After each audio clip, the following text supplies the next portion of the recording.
Gaming and BS, episode 272, being recorded Monday, December 16th, 2019.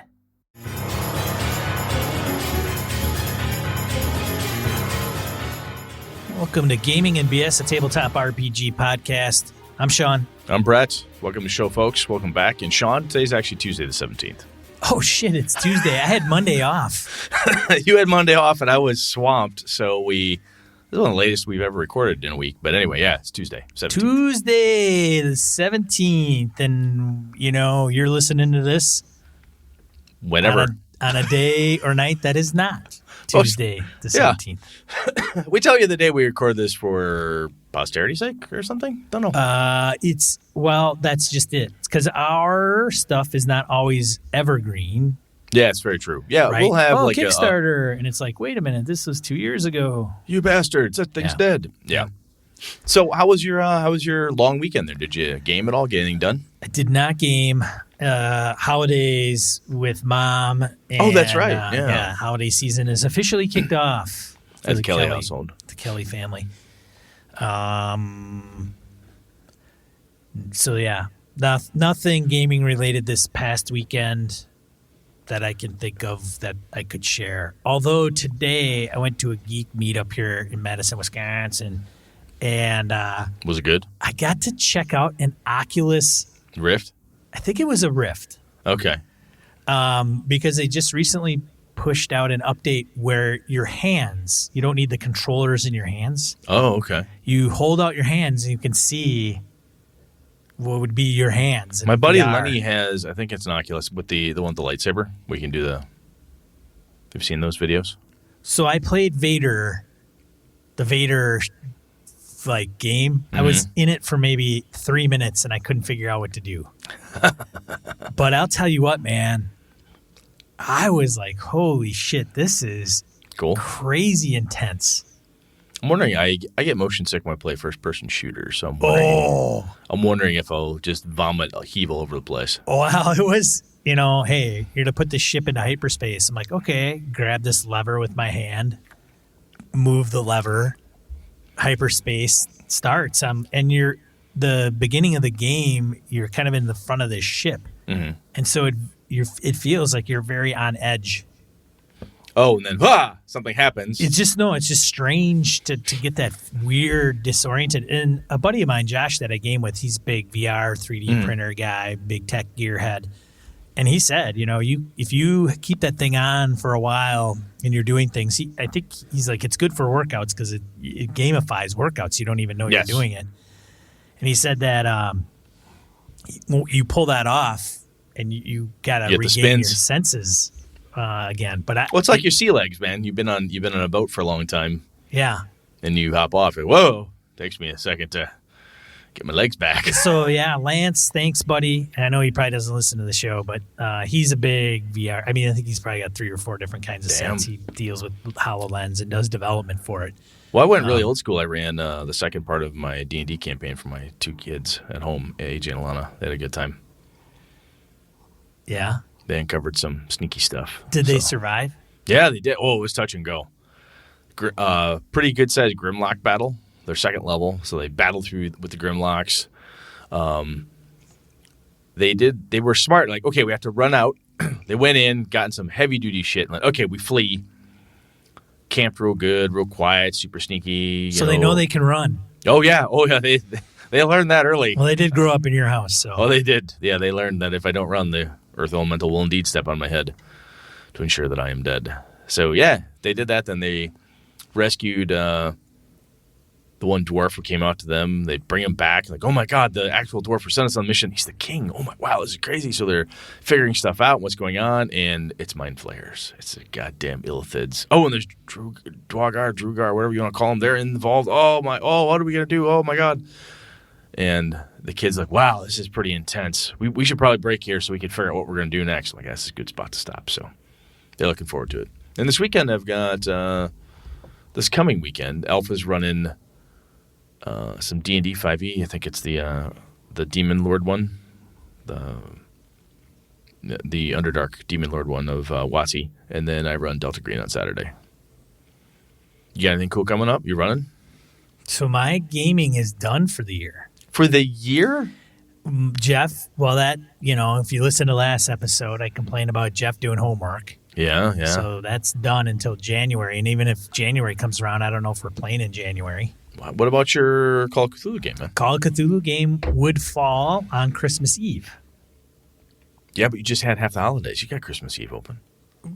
Well, I kid. I kind of kid. Yeah, I put it out there. I'm like, next session's on Christmas Eve. And they're like, I will speak. Doc hosts. So he's like, I will speak on behalf of everybody and say, no, we won't be able to make it on Christmas Eve. So then I think I have to double check. Would be 2 weeks after that, which I think is like the 6th of January. You're going to be DTing, man. Well, so I was thinking a free Saturday morning, and I throw out a one shot. Maybe if some folks that listen to the show or patrons of the show want to give a one shot go of Cold Shadows. I think that'd be a damn good idea, dude. It'll be bumpy as hell. Well, you've never run it before. You haven't played it yet. True. But, I mean, you snag some BS listeners. These are good gamers. True. And you doing the right thing, like, hey, if I do this, it's gonna be bumpy. We're gonna try this out. Yeah, let's give her a go. See how it happens. Right. People show up in the playtest mood, man. You'll have a good time. Yeah. So we'll see. I want to have something in mind though. Character building could take a little bit, and then maybe then a session. Yep. And you don't want to completely wing it. You want to at least have a concept or something in your head. Yeah, I want to have a mission involved. Fair enough. Shit is gonna go awry anyway. Cool. Yeah. So be on the lookout for that. I do want to put something out there. I just got to sit down and do it. Okay. During the holidays. Well, so we're bleeding into announcement time here a little bit. Unless you get something else. So evercon.org. We do have BSers running games. Plenty of good stuff out there. I think well over 200. I think we might be pushing 300 events at this point. I'll be up there. Well, yeah. Oh, that'll Saturday be great to see you. Saturday day night for sure. Oh, that'll be great to see you, man. That's awesome. A day trip for sure. I'm wondering if I should put something on the grid or not, but we'll see. It's up to you. I've got, let's see here. So, a bunch of cool stuff happening. Evercon.org.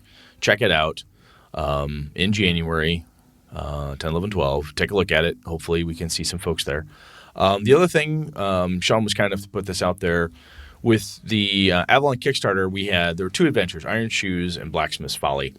And if you were backer at the right level, you got that stuff included with PDFs of that. And then we did the Master Archivist collection and so forth. However, now both of those are available on Drive-Thru RPG right now. And they're at a pretty steep discounted price. I think they're like $1.50, $2. Thank you. But they're out there. $1.50, man. You guys jack that shit up to like 10. Holidays. Well, that's true. Spread the love. Spread the love. Steep discount. All right, it's $1.95 there. I'm looking at it. So it's it's a $2 adventure, 5e city stuff. It's good. Written by Bart Bochinski himself. Yeah, I know. I love that guy. He does good work. Does damn good work. I should start the rumor that's my ghostwriter. Your pen name? He's my ghostwriter. Oh. Other than that, I don't have any crazy new announcements. Anything from you, Sean? Anything else? No. All right. No. Maybe time for a listener survey, maybe. Going into 2020, seeing what we're doing right and doing wrong. It's not a bad idea. We do those periodically. Get some feedback. Yeah, get some demographics. Yeah, something. Whatever. We'll pay lip service to what people think they want, and we'll do whatever we want. A few hundred men, handful of women. Yes. Gender breakdown. Yeah. And six people listen to us because they hate us and just want to, I don't know, whatever. No. Anyway, no, we get good feedback year round through our, the random encounter area, but it's always an opportunity when every few years at this point, reach out and say, hey, what's up? What do you think? With feedback, we got to make it where it's like feedback. I don't know. I don't really care. Well, I do care if we're good or bad. But the problem is the only people that are going to know we're doing the listener feedback are the listeners that tolerate us. Yeah. And probably don't have. I mean, some will have some constructive criticism for sure. Well, I'll tell you, man, there are some podcasts. The people that don't like us aren't going to listen to us. So I'll tell you what, though, there are some podcasts that I listen to that if they ever were to reach out and say, hey, listener feedback, what do you think? I'd be like, fix your goddamn sound quality. Could somebody stop gargling the mic? Could you please? I know I have, I had a busted nose and allergy problems and blah, blah, blah. But Wow. Yeah. Some folks, I'm like, I know what you're getting vaguely on your Patreon, and there's no reason you can't have somebody mix that sound for you. Anyway. Yeah. So, shall we move on? Yeah. Let's get to random encounter. Let's do that before this drags on. Random encounter, emails, voicemail, social media forums. Brats. Okay. I'll start off. Go for it. George Sedgwick hit us up on instant message, and this is a question for me. He said, Brett, sorry to bother you as I'm merely a loyal podcast listener. It's not like I have ever met you in person, etc. Okay, first off, George, and any listener, you're not bothering us. Yeah, no. I mean, I appreciate, George, that you saying that. It shows great Midwest nice, which is awesome. But if Sean or I ever... Yeah, I think it's if we ever accidentally act like you're bothering us, that is our foul. Yeah, that's our foul. That's a problem with us. That's bad on us. And if I ever have done that, or Sean has ever done that, we apologize because we're putting this out there in the public. So I'm inviting this. Yeah. So I appreciate you writing in. And this is a little dated. I forgot to put it in like that last episode. So George is probably hanging out thinking we're ignoring him. So that's my bad, George. That's all right. Here we go. So I was wondering if you could tell me what you like about Astonishing Swordsmen and Sorcerers. I saw it at a convention. It looked gorgeous, and I'm really considering it. It ain't cheap, though. If it's not a game you feel like talking about, no harm, no foul. You know, George, one of the things that Sean and I have been looking at doing, and we could probably throw this in a listener survey, is taking some of the games that we do have and talking about them in depth. We actually get pretty decent feedback on those sessions. Say, hey, this is Savage Worlds, or hey, this is Cypher System. And every once in a while, well, hey, this is Call of Cthulhu or Gumshoe. And I think Astonishing Swordsmen and Sorcerers would be a good one to dig into because of how it's set up and so forth. And it's, I think it's a damn good game. So I will look for this, George. I'm going to put a show topic out there. We're going to dig into this game. So it'll be fun. I might even get Tim. We might see if we can snag Tim DeShane and get him on here because he loves the setting. He does, yeah. And I love his accent. Tim would be great to have on. He's from Rhode Island. We gotta get him for this. That's it. But throw George a bone. You like the game or not? I do. I really like it. Okay. My challenge is, so for me, at least give him the 5-minute, 3-minute first edition AD&D. It is a wonderful setting. It is very much, if you think about Dungeons and Dragons, this is like Dungeons and Elder Gods. This has a wonderful mix of Dark Robert E. Howard, Lovecraft, Clark Ashton Smith, that type of stuff. It's not just Dragonlance, Greyhawk, and so on. This is really kind of some of the old school stuff. There's some mixing and matching. There's old gods. There's it's dark in spots.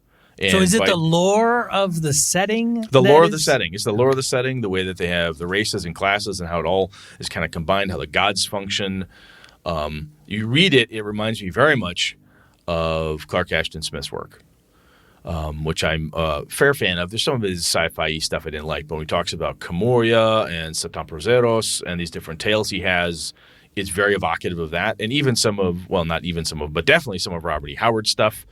And folks of that time period. So it's really cool, and I think it's very unique in how it works very hard to maintain that feeling, right? So I think it's really cool. And no, it is not cheap. It's a hefty book. Yeah, it's big. It's big, too. However, I believe I'd have to check. We'll go into the details where you can find different versions, variations, and so forth, but It's one of those games I really like. I've not been able to get it to the table because I've had so much other stuff to do, and it just hasn't made its way there yet. But that's why I want to get a guy like Tim DeShane on, who loves it, runs it, plays it. It's one of his. He's spoken very highly of it to me and to others, and so in person and in social media. So get a guy like him on with us to talk about it, I think would be good, because then he's going to hit pieces that I'm going to forget.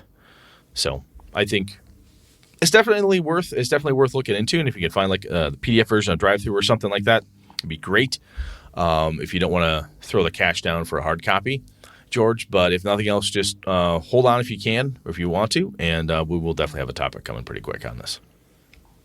All right, thanks, George. Yeah, thanks, man. All right, so we have some responses for the episode House Rules, which was our home rules, house rules, for the last episode, 271. Cool. From our forums. The first one's from Tom, so I'll read this. My preference from Tom. My preference is to avoid house rules whenever possible. This has the unfortunate side effect of making it very difficult to find a system that works the way I want without house rules. Now, if it just comes down to ignoring a particular rule because it doesn't provide sufficient benefit for the added complexity, that's no big deal. But if it comes to actually changing or adding rules, I tend to start looking for another system. I don't want to have to generate a handout of house rules. That's a fair yardstick marker. He's got I get it. I totally get where you're coming from, Tom. As an extreme example, a new player joined our group some years back. After a few months, he wanted to run, so I took a break from GMing. The first session, he handed us his house rules for the system, and it was about 3 pages. Annoying, but okay. Every session after that, he handed us his updated house rules. Oh my God. You're playtesting his house rules. Wow. By the time we'd had enough, it was up to about 8 pages. Oof. Ouch. Some of these changes caused us to go back and rework our characters to fit his new rules. That was the worst I've ever seen. We quietly left his group shortly thereafter as some of his old group had rejoined and it wouldn't kill his game, which we were willing to do at that point, but it was good it didn't come to that. Now, I'll tell you, where Tom's here is, again, our listeners are smart folks. And as such, he's like, look, I have a tolerance level, and this beep, the Geiger counter on the tolerance level went off here.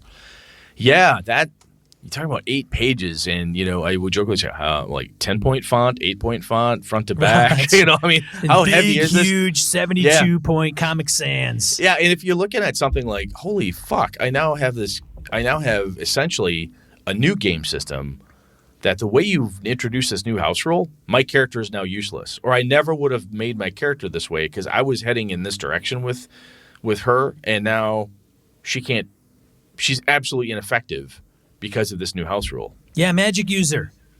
It's magic user, and so the only people that can cast magic are of this race.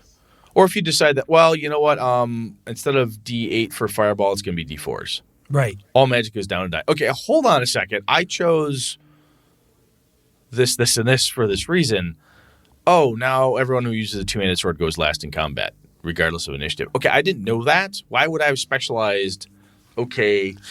Yeah, I can see that being absolutely maddening. Right. And I think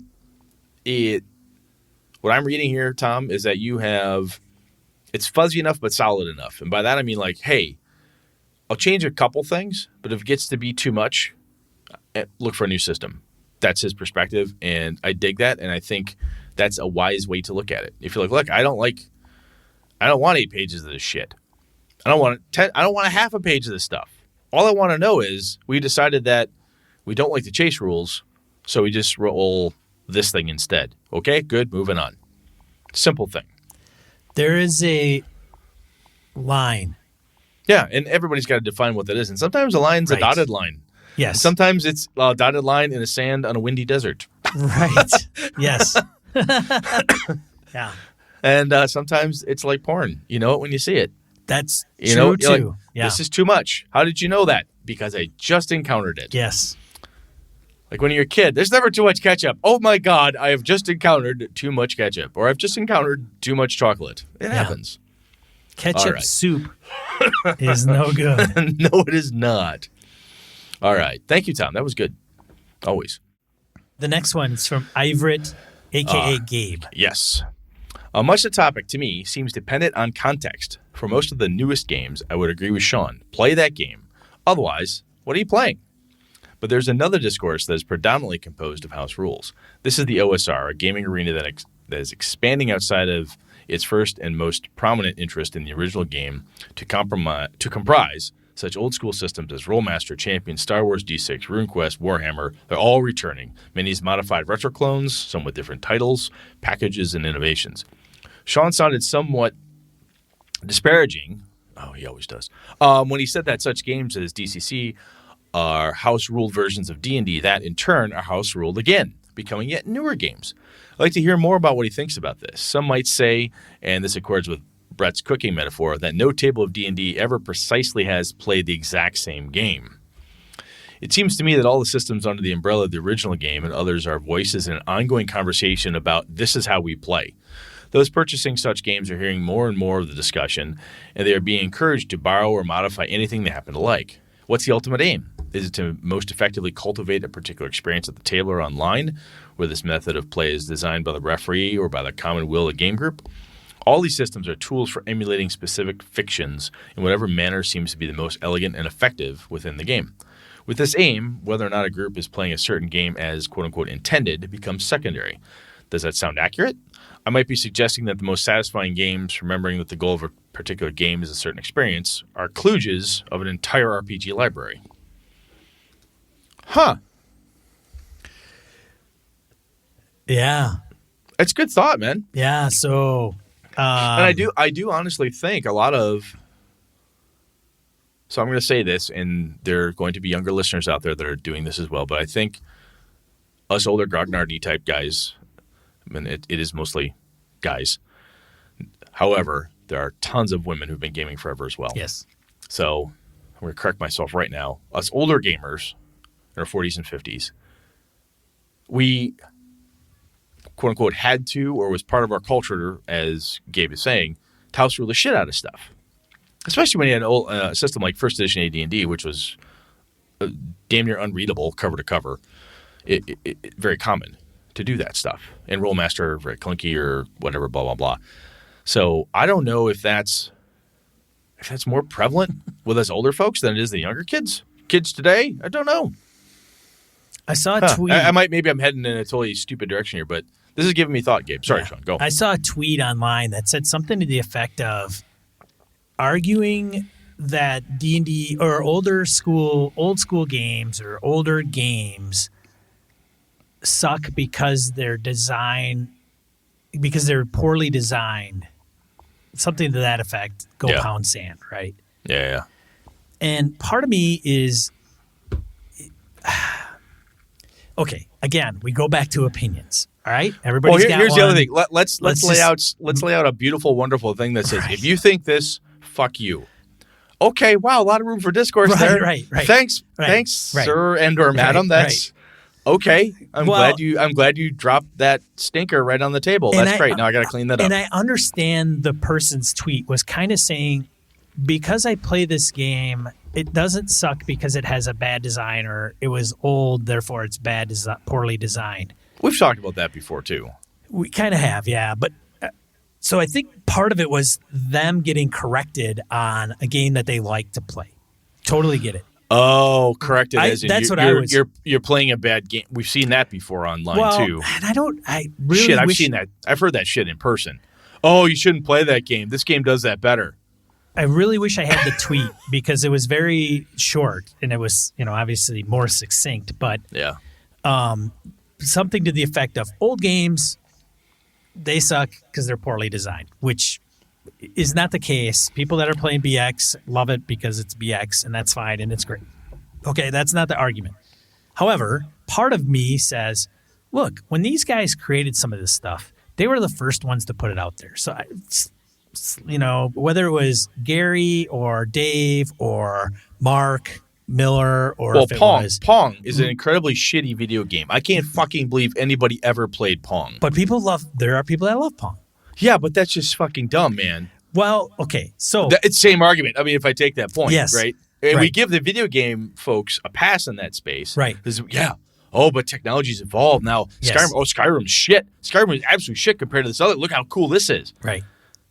Look at the gaming technology, man. Right. At the table. Right. So part of me says, there is a bit of like, hey, the Model T was one of the first cars. I don't want to go out and buy one and drive it around because it's great to drive. Yeah. It's old. Right. Do people love to drive Model Ts? Fuck yes. Yeah. Do they want to collect them? Sure. Do they find a very high appreciation for them? Mm-hmm. Of course they do. Would it be my first car choice that here in 2019 going into 2020? No. That's me. Okay. But after 40 years of gaming, Yes. 40, 50 years of gaming, guess what? There'll be advancements, Yes. whether you call them that or not. You can Right. call them changes, adjustments. There will be different things Right. and learnings and perspectives that did not exist 50 years ago. Exactly. That's exactly kind of what I'm hinting at here. Is 40 years later, stuff is going to be different. Whether you think they're better or not is really, again, goes to opinion. So, having said that, this is what we get into these discussions about, right? So, going into what Gabe kind of called me out on was the disparaging piece about games as DCC house rule versions of D&D, and then they're house ruled again. Okay, I was exaggerating a little bit. Like people, I don't think a ton of people are house ruling DCC, but you never know. The point Wait. Right now, yeah, I talked to a number of DCC players that said, do you use the Flojitsin rules? And like, I've had people go, the what? Uh-huh. What is it? So when two wizards decide to enter like a wizard battle, it's a spell duel. Spell duel, yeah. Spell duel. It's a sub game within. Yes. I know people that ignore that completely on purpose because they don't like the rules. Oh. Okay. And some of those people I would consider, like, I'm not going to name names, right, like Goodman Games, and they really enjoy DCC. Sure. They do not like that particular component of it, so they don't use it. Right. And I think an argument, as we've talked here, is if you're ignoring an entire section of rules, it's kind of a house rule. Like, I'm not doing that. Yeah, that's fair. I would say that, yeah. So it doesn't... anyway, point being is people are doing it. You said you didn't know. Okay. I'm telling you the fact is I know people personally who are doing that. Okay. And it depends. I think when I state something like that, I think it depends on the extent of what is actually occurring. It's the dotted line in the windy desert. DCC, somebody that is, it's just influenced by D&D, whatever version, yep, whatever else Joseph came up with. But there's no question there's a D&D root behind it. Absolutely. Lineage, okay? Yes. Now, having said that, how you define that? Is it its own game? Is it a derivative? Whatever, it doesn't matter. It's DCC by Goodman Games. Mm-hmm. It's fantasy and sorcery. Yep. So the gap between, say, something like, I don't know, D&D and DCC is not so crazy, right? There's not this huge chasm. You're not playing, I don't know, Star Wars and Call Cthulhu. D&D. Or Call Cthulhu, right. Star Wars and Call Cthulhu, okay. So, or regardless. Fate, or... Right. Fate. All that stuff. Yeah, tons of. So, when I talk about a fantasy game being created, somewhere in somebody's brain, they either just came up with it out of the blue, thought, hey, I'm going to create an RPG, and this is what it's going to be about. And they've never played D&D, which I find hard to believe. Maybe they played something else. Maybe they played DCC first. Yep. Whatever, they were inspired by something. Like, I don't know, they played the game and then was missing something. So they decided to create their own. Yes. Now, whether they created their own based off house ruling, their original inspiration or source of inspiration or not, I don't know. The old fantasy heartbreaker approach. Whoa, people hate that term, man. I know. Don't care. There are some that just will barbarian rage on that term. I know. So, Brett said it. I did. Come at me, bro. Boom, the mic has been dropped. Fantasy heartbreak has been mentioned. So having said that, it doesn't matter to me if they buy the game and they buy a game, they're inspired to create something of their own, and at the same time, while they're doing that, they might have home ruled or house ruled the original source of inspiration. Fair enough. Fine, that's great. Whatever. So you're not trying to disparage it, is your point? I mean, yes. Gabe was saying you sounded a little like you're disparaging it, and no. Well, so I know where Gabe's coming from because now it's kind of putting in a context in my brain and where my brain was when I said it. There's a lot of fantasy role-playing games. Yes. It's not even a problem. There are some very, very, very good ones. Yes. There's some very, very, very bad ones. Depends who you are, yes. So I think it all just what separates one from the other, which is a bunch of stuff, maybe not a bunch of stuff. Mm-hmm. So one might say, oh, well, 5 torches, oh, that's just like D&D 5e, except it strips it all down. Mm-hmm. Right? So if you like BX and you want to play 5e, then it's kind of a mashup, and you use 5 torches, whatever. I don't know. That's why I kind of went, I got to stop buying fantasy role-playing games, because if I don't, I will spend way too much money for a shit ton of games I'm never going to play that I don't know if I'm going to enjoy or not. Yeah. Or find players to play with me. So say I get 5 torches. My buddy Nola Burt loves that game. Mm-hmm. But I can't find anybody in my neighborhood to play that thing. But they all play 5e, which is a lot of what some problem people run into. So would you then take a aspect of 5 torches and slip it into 5e? So you get your... that's a good point, Brett. Your 5 torches... I get my 5 torches kicks while still being within the 5e world. I don't know. I don't know, because then you start messing with players, and they're like, no. So it's not. It's not disparaging. I didn't mean to sound disparaging, but it is kind of a point in my brain that I roll around it and say, oh, another fantasy game. Why, like Hyperborea, Castles and Crusades, and I've owned some of these games, and I'm like, it's a great game. Some of them are very, very solid. I don't have any complaints about a majority of the ones I buy. I just have no one to play it with. I don't have anybody to play it with. And I think it's a stretch to have everybody go, hey, we played 5e this week. Next week, I want to play Castles and Crusades. The next week after that, I want to play BX. And the week after that, I want to play Astonishing Swordsman and Hyperborea. There's some cognitive dissonance, like brain lockup. Like, okay, wait a minute. So this is Pathfinder or D&D 3.0. Okay, they're close, but they're not the same. Well, then we're going to do D&D 5e, which uses similar terms with feats, but not quite. And so how does this fireball work again? Right, you can run into those complications. Oh, sure, absolutely. You went from Castles and Crusades to Crypts and Creatures to BX to Astonishing Swordsman to DCC to Holmes. Right. To eventually I'm going to end at Fatal. Yeah. Oh. At the end of this journey is Fatal. Where you'll be sitting in a room and literally no one wants to play with you because they're terrified of what you might do with that. So I don't know. I mean, literally, I think we could talk about this for like hours on end. We got one more. We got one more. I want to talk. So I'll read the next one. So I'll tell you this, Gabe. Before we move on, yeah. Thank you very much. Yes. This was smart, and I think it's quasi mental masturbation in a way where we sit around and pontificate about this type of stuff. But as gamers, I call it wankery.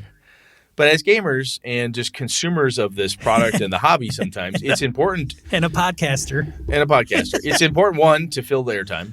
No, seriously. Understand what you like and why you like it. Mm-hmm. So, in my hunting hobby, I love hunting. I bow hunt. Brett's always got to take it out of the RPG world. Last time it was cooking and chefs and recipe bullshit. There are people in the archery hunting community that will fight tooth and nail about fuck those guys with their crossbows, fuck those guys with their compound bows, fuck those guys with their recurves. If they're not shooting a longbow or a self bow, they're pussies. I've heard this argument. Hey, Brett, Brett, what do you shoot with? I shoot a compound and a longbow. Okay. Because I like them both. He tries to cover both bases. I got a muzzleloader and a bolt action .6. So I don't know. I got shotguns too. But there are people who will die on very specific hills, and honestly, the rest of us are like, I want to shoot that squirrel because I'm hungry. I want to eat that. I want to eat that bird. I want to eat the deer. I want to play D&D with my friends. Yeah, but you could be playing this other version of D&D that's blah, blah, blah. Yeah, but that's what... Okay. Anyway, thinking through what it is you like and why you like it gives you One, like, hey, I'm confident, I'm comfortable, I know what I like, I can pick out these new game systems. Hey, I like this. Hey, I'm not going to use that. I'm going to steal something or whatever. And when the wankery shows up, you go, that sounds like wankery. I'm moving on. I'm not engaging with this person who's telling me that my game sucks. Whatever. Move on. Don't even engage. It's much easier for me not to respond to those types of tweets and posts because I don't fucking care. Because I'm comfortable with what I like. Anyway, one more. Your turn to read. So Old School DM writes on the forums. And he says, I'm confused. Where do official, quote unquote, optional rules fall in this false dichotomy? Ooh, nice. Yeah. Grin. Smiley face. Randy. I really have So let me throw a thing out. When okay. we talk about official optional rules, Yeah. D&D 5e, flip in there. Flanking. Flanking is an optional rule. Feats are optional rules. Yes. Gritty, insanity, hero. There's all sorts of stuff in the DMG and even the player's guide that are optional, but they're official. Right. So, and this is a damn good. I like this. We didn't bring this up. No, we didn't, and I like it. I really have a problem with any statement like, quote, if you feel you have to change any of the rules, you should look for another system, end quote. I find that, on the face of it, absolutist, absurd, and insulting. I buy that. Randy, you are a gentleman and a scholar. I like it. I do too, but we have people that do that. That's Let's keep the reading. deal. Keep reading. Keep For reading. D&D 5e continues. For D&D 5e, there are common misinterpretation of raw rules as written. Reinterpretation, not miss. He says read. Did I say miss? You said miss. A He says common reinterpretation. reinterpretation. Yes. Reinterpretation of raw that are quote unquote house rules at more tables than not, such as inspiration. Rules as written say to use it before a roll for advantage. Many of us allow it to be used as just-in-time advantage after seeing the result of a roll. That shouldn't prompt a, quote, well, you're playing the wrong game then, end quote, response. Let's stop telling people they are playing it wrong without even taking the time to play with the people we're judging. That's a damn fine statement, man. And then I heard the mic drop and the ringing feedback from the speaker, and Randy walked off to play his game. He did. With his big stack of paper minis, and he runs an awesome goddamn game. A lot of paper game. minis, yeah. I think there's wisdom in here, man. Well, of course, Randy's bringing wisdom. That's what he does. Yeah. But at the same time, it is... I get it. Like the optional rules are a whole nother ballgame we didn't really get into. And I think that plays into a house rule. Because when you play in a house, it's when the game itself says, oh, by the way, right, here's some optional stuff, it is advertently or inadvertently saying you may tinker with these rules as you see fit. It's it's like spelled out for you. Optional. And when you go on to D&D Beyond or wherever they have their Unearthed Arcana stuff, right, we're tinkering with the rules. Right. You may playtest these as well. Would you like to try the Artificer? Right. How about with chocolate? Yes. Do you like it with candy? Right. How do you like this? We're going to fuck with this. And you do what you want. I mean, which is fine. Right. And I get that. Yes. Yeah. And it's right. And I agree. It is insulting to say, hey, if you're not playing this game, you're not playing it right or whatever. Before Brett and I got on the mics, I mentioned the 3 pieces of feedback we were getting. And part of to play devil's advocate. Go for it. To play devil's advocate. Not that I do disagree with Randy whatsoever. As a matter of fact, I see more in favor of what Randy's saying and being absurd and insulting, of course. But at the same time, it's a game, so there's rules. Okay? I think we've established that. Otherwise, it's just storytelling. And we should just sit around a campfire and Brett can weave a tale. But at the same time, if I go to I'm good at that, by the way. I know you are.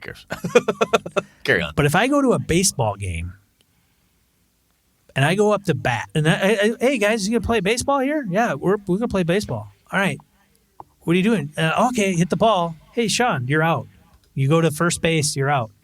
The person tags me, you're out. And I say, what are you talking about? Well, I'm standing on first base. You can't. I'm not out. I hit the ball on the ground. I ran to first base. And Brett says, no. Our first base is over that way on the other side. To the third base. Or straight up the middle, because why not? Or straight up the middle. You got to go up to the pitcher's mound. And if you're standing on the pitcher's mound before we tag you, well, then you're safe. And then what you do, if somebody hits the ball, they go to the pitcher's mound. And you get to pick your base. And then you get to pick the base after that. It's Kelvin ball. What the hell's going on? Wait a minute. I thought we were playing baseball here. Well, that's baseball. We're playing baseball. We're our version of baseball. So I think what's interesting here is, so before the mics, I'll bring it up here again. So when we say I'm playing D&D, and you find out, hey, yeah, so I'm playing D&D, AD&D first edition. Okay. So you'll say that, and what that does for people is it is a shorthanded, shortcut way to say I'm playing this type of game with approximately this stuff. Right. This field is whatever. Some base. Yeah, concept of what that right. is, so people understand. Oh, you're playing in an old school style game. Okay, got it. Where it's got that crazy, goofy -10, and minus is better. Oh, you got descending armor class? Yes, descending armor class. Yeah. Descending. That's what they call it. Yeah. Because I don't know the difference between descending and ascending. Yeah. Sean has a hard time with that. I get them backwards. Anyway, point being is sometimes people say, well, do you use weapon speed? Well, then you're really not playing it. Okay, so that goes right back to Randy's perspective. Right. It's like, okay, you're being a dick now. Right. You're noodling and pointing and prodding and picking at something because you want to make a point that is usually a self-aggrandizing point. Yeah, it is not going to affect Brett playing that game or not wanting to play that game. What you're doing is building yourself up by telling me I'm wrong and here's why. Right. I have a superiority. I have a superiority thing going on here. One of the things that this reminds me of is when I was a kid, we would play Army or Guns. I don't know why we called them those things. That's what we did. We didn't play Cowboys and Indians or anything like that. It was Army or Guns. That's what we did. We get together and we had weird ass rules. We get together. Okay, you get shot. You got to count to 10. You got to do this. You got to do that. You couldn't do this. You couldn't do that. You had different groups. We play water balloons. We do whatever it was. New kid comes to school. New kid comes to the neighborhood. Shows up. And he said, hey, I want to play water balloons or guns or whatever it is you guys are playing. I want to play that. Okay, cool. So this is what we do. Oh, that's how you play. Okay, cool. He's got water balloons. He knows how to huck a water balloon. Right. She knows how to huck a water balloon. For God's sake, she knows how to ride a bicycle and throw a water balloon. I've seen her do it. However, our rule is this. You can't throw them. You can't hit them point blank. Why? Well, because Susie got hit in the face, and we were told by her parents that if her glasses get knocked off again, no more water balloons. Okay, don't hit Susie in the face. That's a rule. Dumb rule, but all right. A dumb rule, but let's not do that. Or we would play. Well, then you're playing. Then you're not playing like. Well, you're not playing water balloons. Yeah. What are you doing? We would play football at recess, and we would say, okay, well, it's very clear that the 8th graders are kicking the crap out of the 6th graders. They can't tackle. So no tackle. Or the 6th graders can tackle the 8th graders, but not vice versa. Right. New 8th grader shows up. He flattens out some 6th grader. No, dude. Yeah. Sorry, forgot to tell you. Tweet. You can't tackle personal the 6th grader. Foul, 8th grader, exactly. Smoking 6th grader. Can't do that, dude. We only get 3 downs. But why? Because we're 8th graders and they're 6th graders. Yeah, okay, so we made this shit up constantly. Yeah. And we had fun with it. We had rules, whatever. Now, granted, we're older and a little more sophisticated. We want a little bit more consistency. So I think where Randy's getting at here is absolutely dead on. I think the same thing with Gabe and all of our listeners. That, I mean, if you do have, and I think the other piece here as we go back and think about Tom, what he said, it's a dotted line in the sand on a windy desert day. And sometimes people are like, that's too much for me. I'd rather play Dungeon Crawl Classics. It's too much for me. I'd rather play Rollmaster. That's too much for me. I want to play Dungeon World.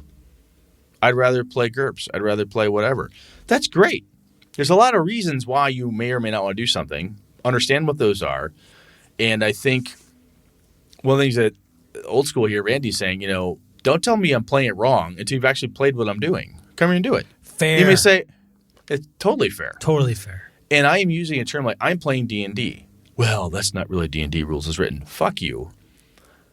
That's my answer to that. Usually, I wish some of these folks met the guy that posed this to me, because I'm with these guys. Like, I thought, like, how absurd, how like ballsy this person is by posing this and actually wanting to debate it. And it was, I don't know, this was a few years ago, and this person's in Madison, and he had a podcast for a while.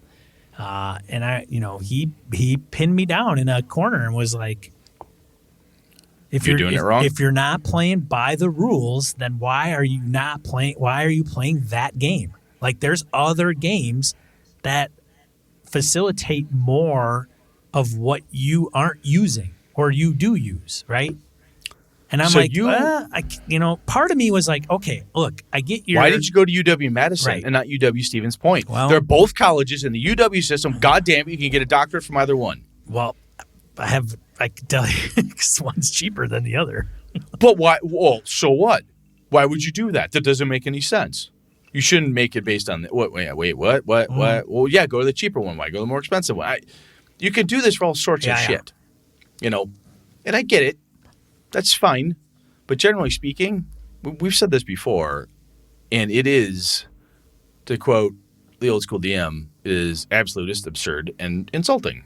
It was. It totally was. And then I just blew it off, and then I kept that in the back of my brain all the way up until today or last episode to like poke. And there you go. Yeah, it's... As I said, usually when Matt Colville talked about this in the Map is Not the Territory video, which I've mentioned before, and people who spend a lot of time telling you how they would do what you're doing but better, or that they've got a better way for you to do something, they're not at your table. They're not running your game.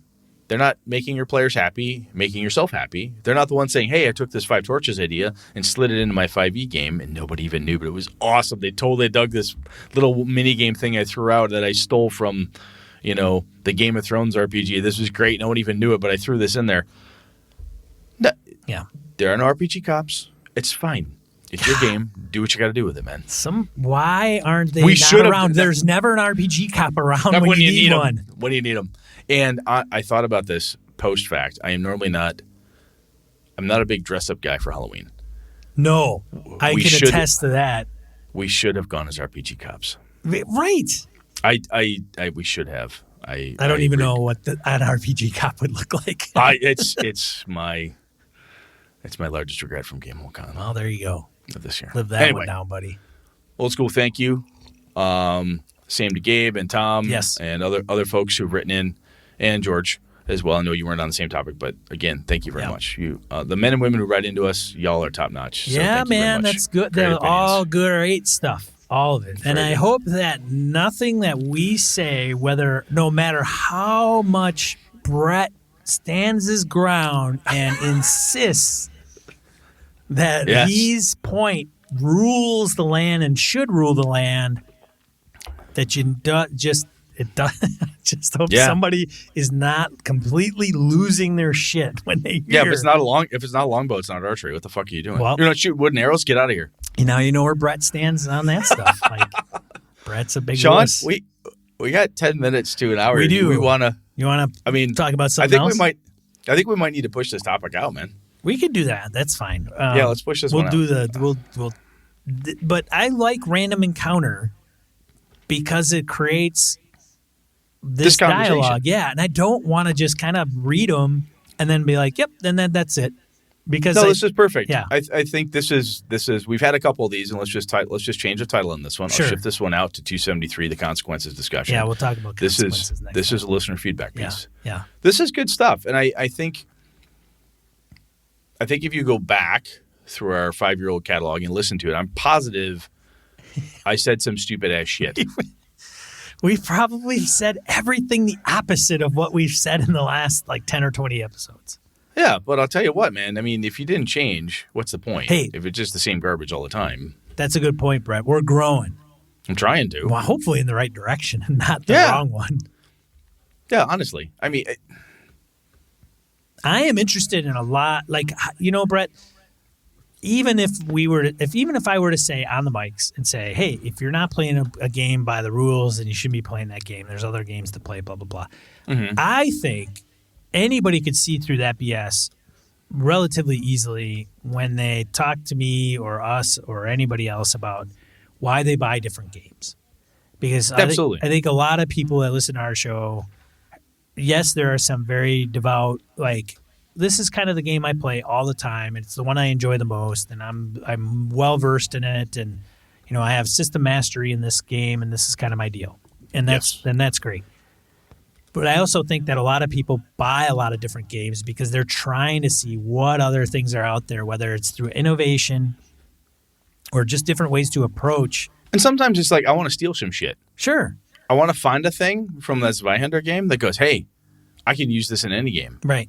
I could use this hit chart. I could use this thing. Yeah. I could take this concept of building a city. I like this thing from Dresden Files game. Whatever. Right. I want to take it and cannibalize it. Or it's a particular game that's built around something that conveys this particular feeling in the person that's going to be playing it or running it. Yes. Right? I think when we get into Astonishing Swordsman, we'll touch more on some of these components as to why I like it. Yeah. Yeah, no, I'm with you. Yeah. I'm totally with you. Zweihander, is grim and perilous, right? That's like the tagline. Yes. That's different than playing, high sorcery stuff. There's a thing you said, which I think is very important, and we've talked about this before, and other listeners have brought it up. We've talked about it at cons with listeners and friends of ours. Some friends of ours who don't even give a shit that we do this. Right. But if you have a game, if I have Middle-earth Role-Playing by Iron Crown Enterprises, I really want to run MERP, and I don't have anyone to play it with, and everyone I'm playing with really wants to play Call of Cthulhu, because those are the only gamers I can find, and I only want to play it. I don't want to play online. I want to play in person. I'm putting limitations on myself. And even sometimes you can play online. You're like, look, I can't find a quote-unquote good group, whatever my definition of that is. I'm not having fun playing Middle-earth online with these folks. Everyone I've tried to play MERP with online, I've not had a good time. Oh, this sucks. Weird chemistry. It is. You get a weird chemistry. Something doesn't click. It doesn't do whatever. You're there. And sometimes you need to play with the people around you want to play.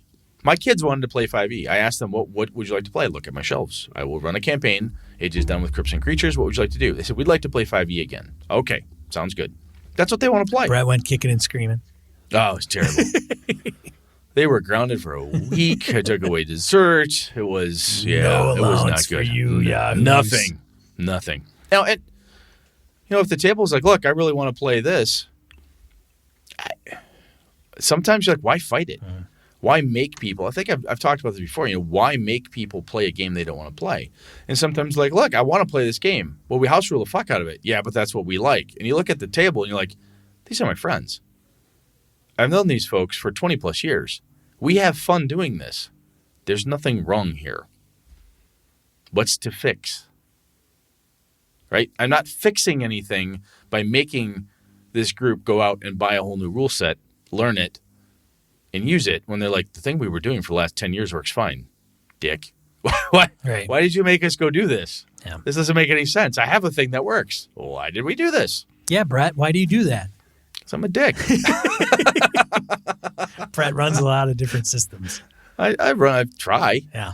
And however, a lot of the stuff I'm running, I'm telling my group, like, hey, I want to try this. Some of them have the rules, so we have plenty of rules. We throw it around, and people said, my group, and by and large, did not like Dungeon Crawl Classics. Some of them had a good time. Some of them did not. Okay. Jen Brickman and I talked about it, and I think Jen's quote was, let me at them. Right. I think is what Jen said. But I'm like, it's not your jam. Whatever reason. I'm like, you pack of losers. Whatever. This is a damn fun game. Right. All right, I'll find another way to play this game. Because I know other people. I'll go to conventions or whatever.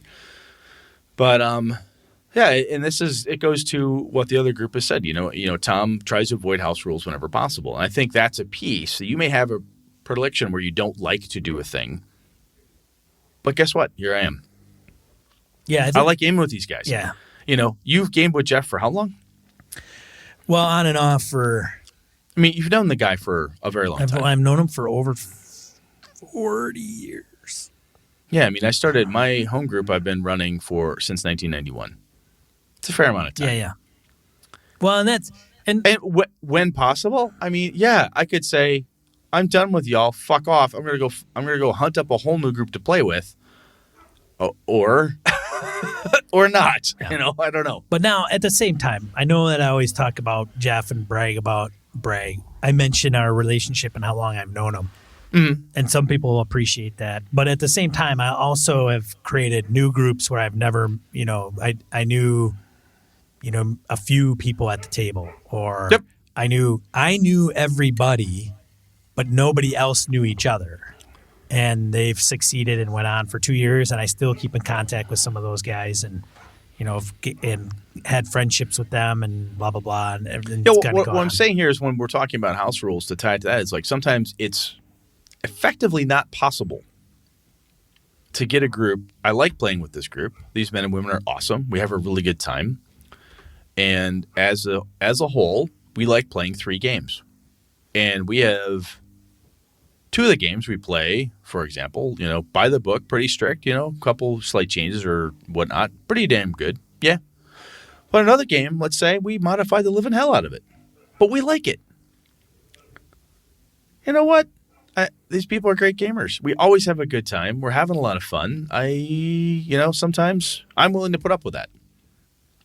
And I know some other folks can't or won't for whatever reason. I think, again, to go back to this and maybe to close this out is It's good for us to understand ourselves, what we like and what we don't like, because in my opinion, that makes you a better game master, makes you a better player, makes you a better overall RPG participant at the table.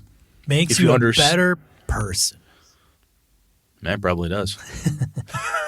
Oh, seriously, you understand what you like and why you do, what you don't like and why you don't like it. Well, there's something to be said about self-awareness. No, thank you. That's a much more succinct way. I'm babbling around it. Yeah, being self-aware, especially in your hobby and what you like and don't like. Yeah, it helps make your life a hell of a lot easier. A lot fewer arguments. I feel anyway. I'm going to put a thing up in the forums. If you're not on our forums, going to gamingandbs.com/forums. I want to put up a thread up there that just says, here are if you were on a deserted island and you had access to only 3 RPGs in the universe, which one would you have? What are your top 3 must have to be on that island forever? Got it. Okay. That'd be interesting. I'd be interested. And I love that stuff. I love the people that love the different stuff that they're doing and why. And sometimes it's not even, I don't want to look at you and go, what the fuck would you do that for? I just want to know it. Yeah, I just curious. Yeah. Because sometimes that person is that passionate about this game. Right. They love mutants and masterminds more than anything else. That's fucking awesome. Yeah. I know fuck all about that game. That's great if they have that. That's awesome. And stipulation-wise, somebody will say, well, okay, Sean, but is that games I play or games that I love but I haven't played? I just want to know, you're on a deserted island, you have no game store, no access to anything else. You are going to take 3 RPGs, tabletop RPGs with you. What are they? Don't care why you bring them. In no order. Just tell me what they are. Yeah, what are they? Neat. Yeah. Cool. We'll put that out there. All right. And frankly, you could probably look this up in 2 years. You can go to the same forum. I'll have a link to it in the show notes. Let's go into die roll. Let's do it. All right. 2 to 4 miscellaneous points of gaming and geekery you want to share with you. Let's see. Pre-gen D&D 5e characters done up for levels 1 through 5 right on the character sheet. This was designed by Eric Nowak and developed by James Introcaso.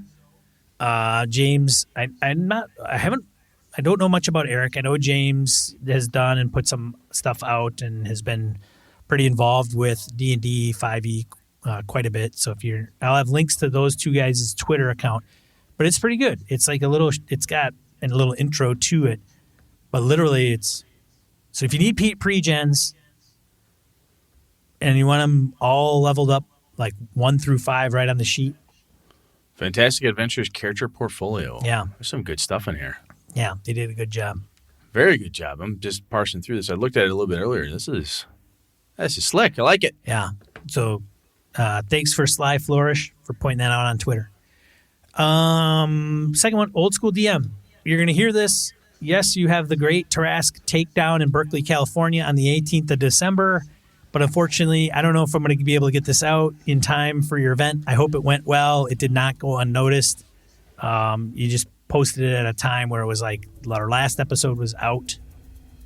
And we end up late. And edited, and then our bad. Late to this one. So I hope it went okay. I'm sure it did, Randy. You probably put on a huge, awesome event, and those that went were lucky to go. The last one, giant skeleton climbs out of Mexico Street. Thanks, Josh W. Article on BBC News. Little inspiration for folks, because why not, right? Skeleton just comes out of the street. Yeah. If you don't know what I'm talking about, you have to check a link in the show notes. A little Day of the Dead action. Yeah. I love the fact that there's children holding its hand and looking nonplussed by the large, horrible thing. Spoilers. I love it. All right. So thanks, everybody, for tuning in. Yes. We'll get into the main topic next week when we talk about consequences. Consequences. Yeah. There are no consequences. Oh, that's what we're going to talk about, Sean. There's always consequences. That's what's wrong with today's youth, Brett. That's what's wrong with the kids today. No consequences. That's what's wrong. People min-max, they change stuff. They do whatever the hell they want with no repercussions. House rule crap. There's no consequences for it. I hate it all. Right. Well, I'm Sean. And I'm Brett. Good night and good game and all. This episode of Gaming and BS brought to you with the help from the following BSers. Larry Howard, Mark Gasaka, Graham Minor, Corey Wynn, Pure Mongrel, Chris Steele, Ron Bishop, Thomas Hook, Wayne Humfleet, Craig, Brandon Barnes, Laramie Wall, Dan LaValle, Jason Hobbs, Sky, Old School DM, Perry Besor, Michael Dinos, Jim Fitzpatrick, Christopher Gray, Bruce Cunnington, John Kayward, Corey Gonzalez, Eileen Barnes, Robert Nemeth, Niall Diamond, Howard Bishop, Mark Anthony Benedetti, Eric Salzwedel, The Closet Gamer, Jeff Goad, Aaron Coleman, Ray Otis, C.W. Mellencamp, Craig Huber, Rich Wishon, Old Scouser Role Playing, Jared Rasher, Andy Hall, David Baylog, Harrigan, Melissa Bochinski, Brian Rumble, Henry Newcomb, Eric Tavola, Husk Carl, Roger Braslett, Mark Sohm, Andy Olson, Eric Avia, Ron Blessing, Jeff Seifert, Chad Gleeman, Finnulf, Josh Wallace, Mirko Froelich, Kevin Lovecraft, Curtis Takahashi, Joe Swick. For ways to support the show, head over to gamingandbs.com/support-us. Thanks, BSers. This has been a Litterbox Studio production.